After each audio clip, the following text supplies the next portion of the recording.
Hello, everybody, and welcome to the USPL Week 2 transactions with Coach O. So, if you've tuned into the other videos, you know this is pretty well just going through what changes have been made to team rosters in the league this week. And yeah, let's jump right into it.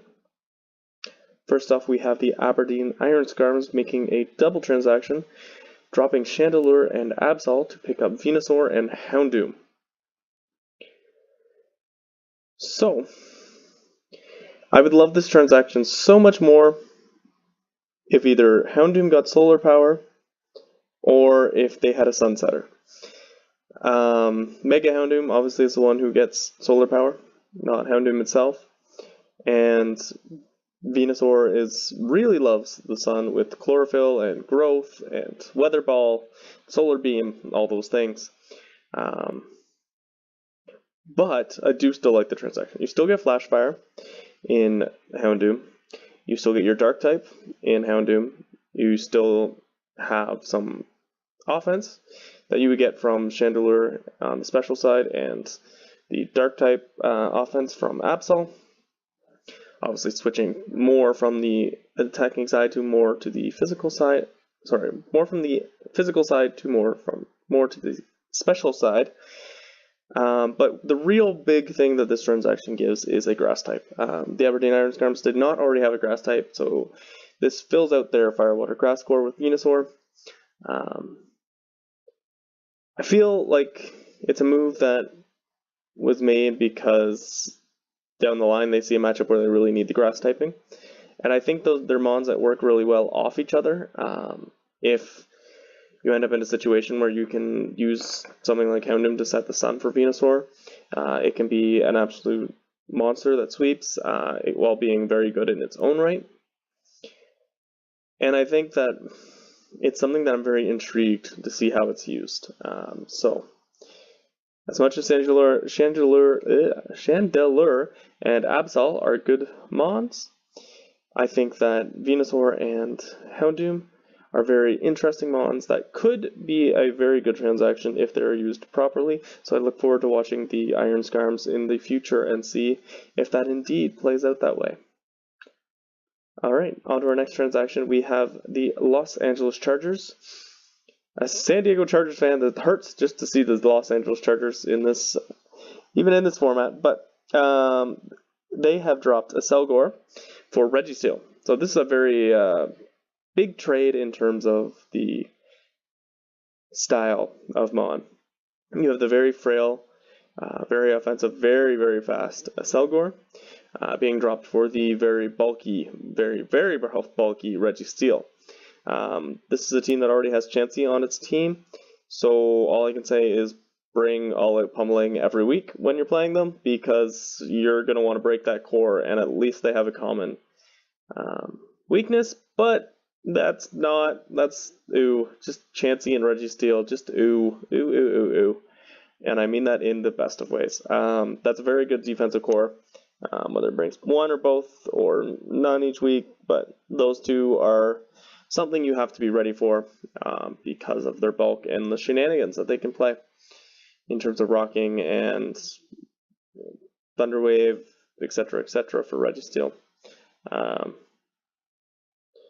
Yeah, it's a new direction for the LA Chargers, but it's one that I think it's going to help them as they do have speed and offense in other places, and this gives them a little better bulk to anchor their team around. And now we have a big transaction in that the Greenville Blazekins unfortunately are leaving the league due to some recording issues, and the Sweden Swallows are appearing in the league, which has brought about some roster transactions, which we will just show because it's a whole lot. I'm going to show them on bulk and talk about the teams.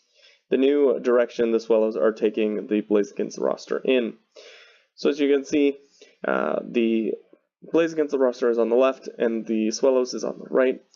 We go from Infernape, Azel, Flygon, Galvantula, Kamala, Rotom Fan, Mega Glalie, Tangros, Slowking, Nidoking, and Mimikyu. And if you're wondering where Rotom Fan and Kamala came from, they were transactions before the team disbanded. That would have been in this video, but we're just gonna not cover it because they're now not with the team. As Infernape sticks around with Infernape sticks around with the Z move. They've got Hydreigon, Fortress, Metagross, Gastrodon, Archeops, Mega Pidgeot, Tapu Bulu, Gardevoir, Snorlax, and Meloetta. So Infernape is the captain who's sticking around with the new regime to anchor this team with Z moves and just, still doing all the things it did before, just on a new roster. Hydreigon is a massive threat as well, with Fortress to control hazards, both setup and go removal. They are losing the Sticky Web support of Galvantula, which is something that another team in the league might look to pick up. Got Metagross for a good steel type, Gastrodon for the bulky water and ground type. So teams will now need to bring that grass type against them.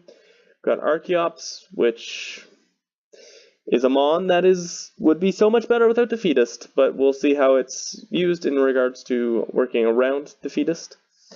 And Mega Pidgeot, underrated Mega in my opinion. It's not the most versatile, but it has a really, really good set that's you have to prep for.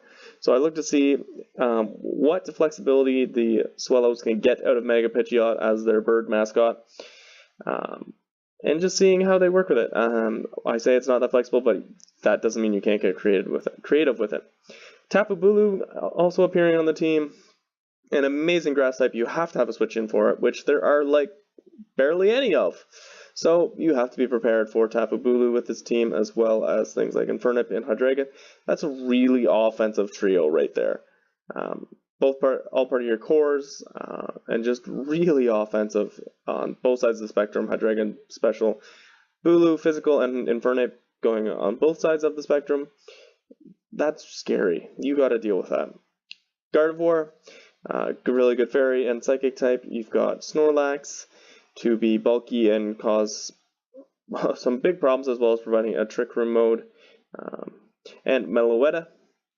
So we've got some very good Mons, some very good cores in Bulu, Gastrodon, and Infernape, as well as Hydreigon, Metagross, and Gardevoir. Double Psychic, but mitigated a little bit by the fact that, Triple Psychic, mitigated a little bit by the fact that Dark types can't spam on Gardevoir because of the Fairy typing. Double Fairy as well, but Psychic and Fairy are both very good types, so I don't think it'll be too much of an issue for this team. I look forward to see how they do going into the season. So good luck to you, Sweden Swellows, as the new roster in the league, and I will see you next time with the Week 3 transactions. Hope you enjoyed. Have a great day, everybody.